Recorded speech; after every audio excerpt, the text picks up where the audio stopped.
Hey guys, welcome to my channel. I hope you guys are doing good.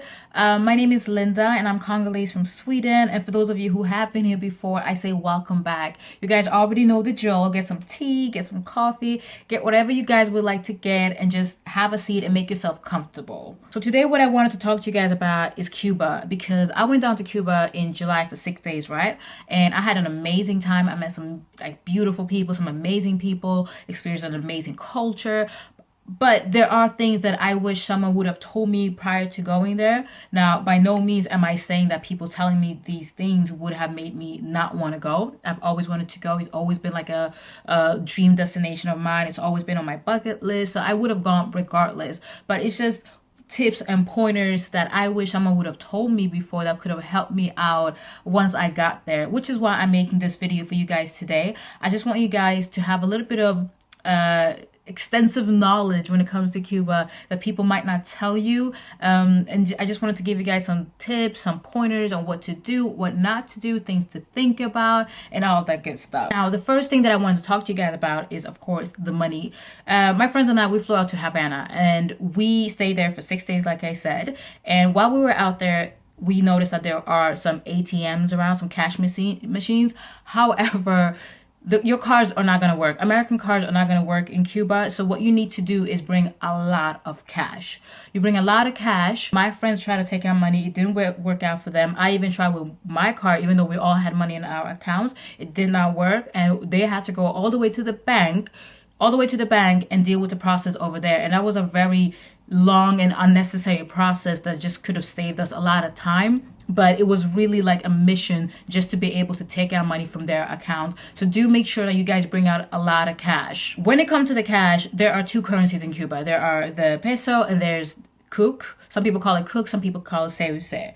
Now, when we got there, our host, where we were staying, because we were staying at a casa, our host advised us that we should get pesos as well, that we should get pesos that we can use at markets and stuff like that. However, in my opinion, I don't think you guys should do that. I advise you guys not to do that, because what we all realized once we were out there, is that nobody wants pesos. The Cubans does not want pesos because it doesn't have a lot of worth. Basically, it's not worth anything. It's much better to get the ceviche, because once you do pay with ceviche, they will try, like a lot of places will try to give you back the peso. And once you try to pay with those pesos, people will actually tell you that, no, we don't take that. We only want the ceviche. So if someone's tells you, oh no, just go for both currencies, it's fine, I would say no, just stick to the ceviche, because that is the main one in the country, and that is the one that people use the most, and that is the one that will get you that will give you most value.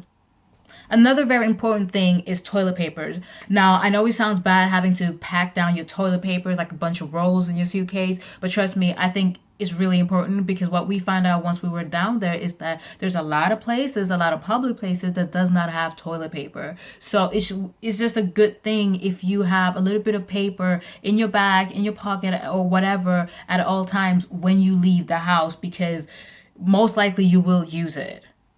When it comes to the accommodation, there are different ways you can go on about it. Like, you can go to and stay at a hotel like a lot of people do, or you can stay at a casa. I recommend staying at a casa. That's what we did, and we had an amazing time. It's really cheap.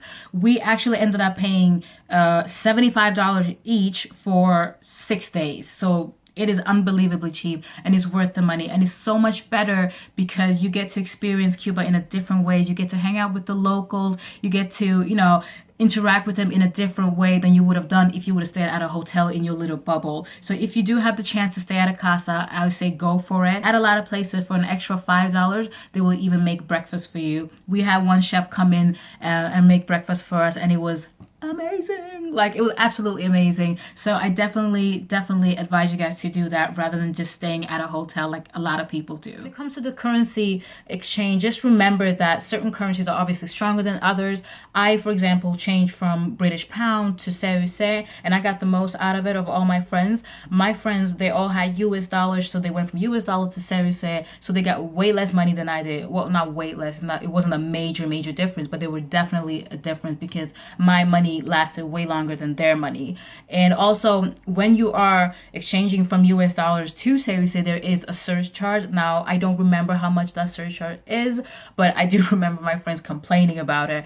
So just have that in mind when you guys are exchanging money from, let's say, the US dollars to say. Now, there are certain things that you can and cannot prevent when it comes to traveling. For example, if your suitcase breaks, and obviously this is not something you did, it was, on behalf of the airline or whatever, it's not your fault. But just to give you guys a heads up, because my bag basically, I don't want to say that it broke. Someone broke it. I know someone broke it because I could tell. My bag was perfectly fine all the way to Miami.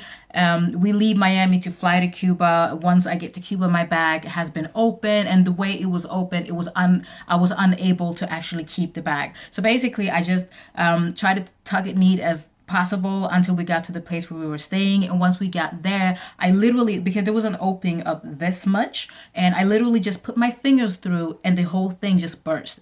That was it. Now, in my mind, I'm thinking, you know what? Okay, I have 1 week to find a suitcase. It's going to be okay. No, ma'am. Finding a suitcase in Havana is damn near impossible. Like, it is impossible. The suitcases that you will find will cost you about $200 to $300. I did not know that, so I'm just thinking, okay, I'm just going to go to the nearest shop and just buy a suitcase. And then nobody had a suitcase to sell. And after a while, we just asked people, like, how come it's impossible to buy a suitcase? And they were like, well, nobody leaves Cuba, that's why. And everything we get from people, from family and friends that lives abroad that brings it to us. And I was like, my God.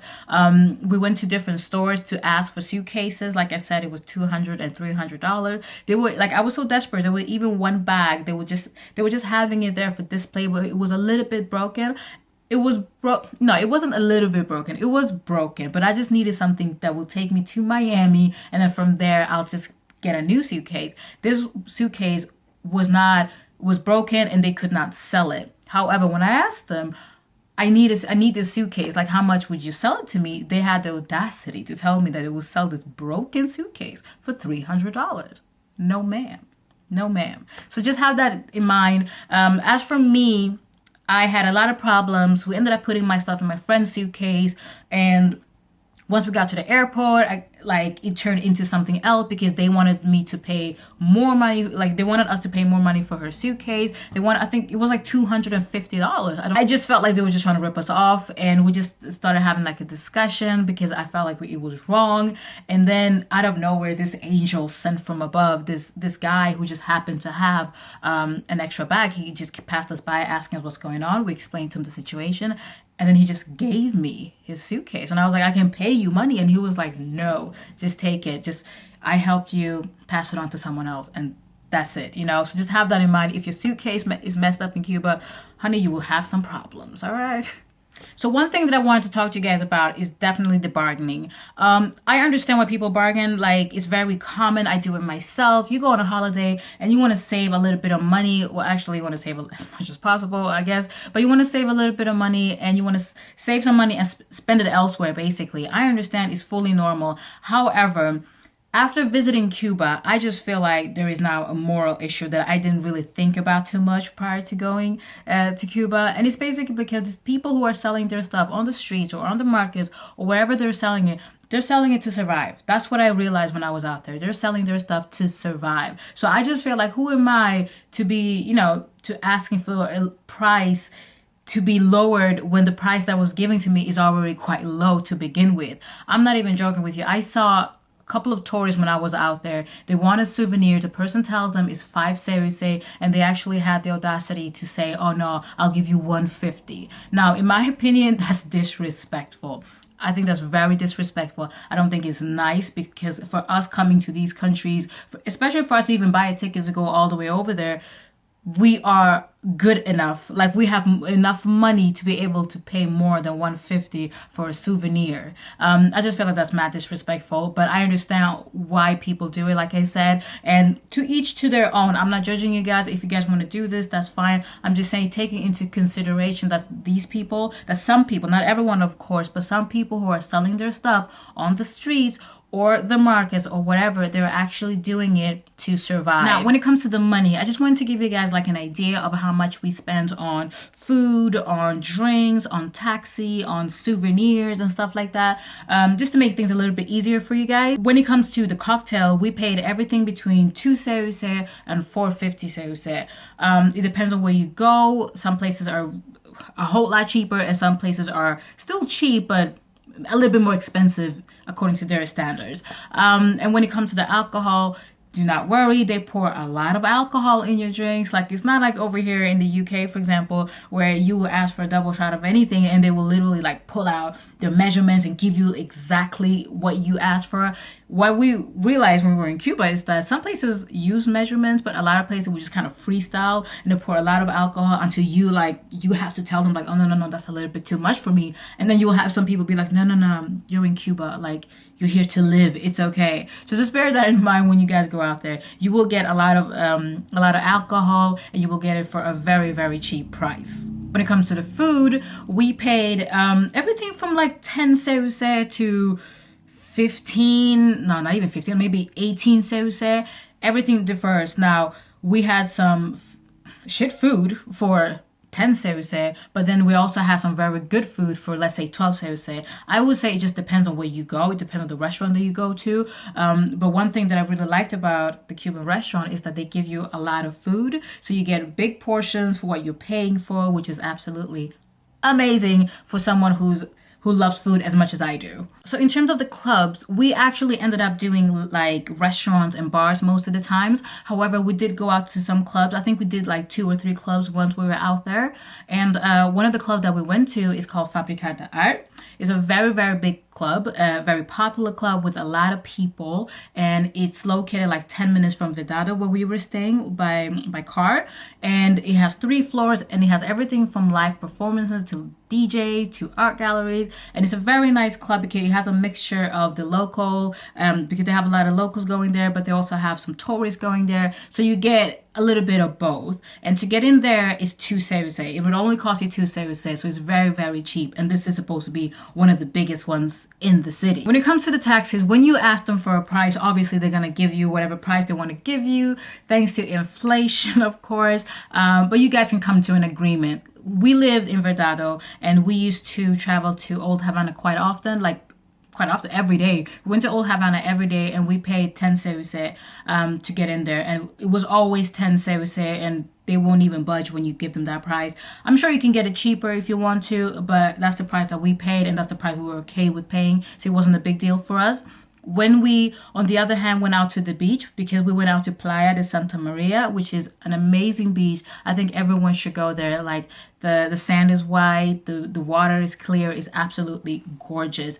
It's about 30 minutes away from Vedado where we were staying, and I think we paid our driver between 15 and 20 seusei. Now, the last thing that I want to talk to you guys about is definitely the location, because when we were doing our research, upon going over there, we felt like, okay, maybe we should live in Old Havana based on what everyone else was saying, based on the reviews that we were seeing in TripAdvisor. On TripAdvisor, they were saying that Old Havana is more lively and all that good stuff. Now, I loved Old Havana. It was beautiful, but I am so happy that we stayed in Vedado. I just feel like Vedado is a nicer place. It's a nicer area. And they have nicer places, like in terms of restaurant and lounges and bars and all that good stuff. And it's more cozy. It's different. It doesn't have as many tourists at Old Havana, so I guess it depends on what you're looking for. If you want to stay with a bunch of tourists, I would say go to Old Havana because there are more people, there are more tourists over there. But if you want to experience, living with the locals and experience something new, I would definitely say stay in Vedado. It's a beautiful area and you will not regret it. Hi guys, thank you so much for watching, and I really hope you guys like this video. I hope you guys feel like this video was informative and it makes things a little bit easier for you guys in terms of planning your trip to Cuba. Particularly Havana. And if you guys like this video, make sure you like, share, and subscribe. Tell a friend to tell a friend to tell a friend.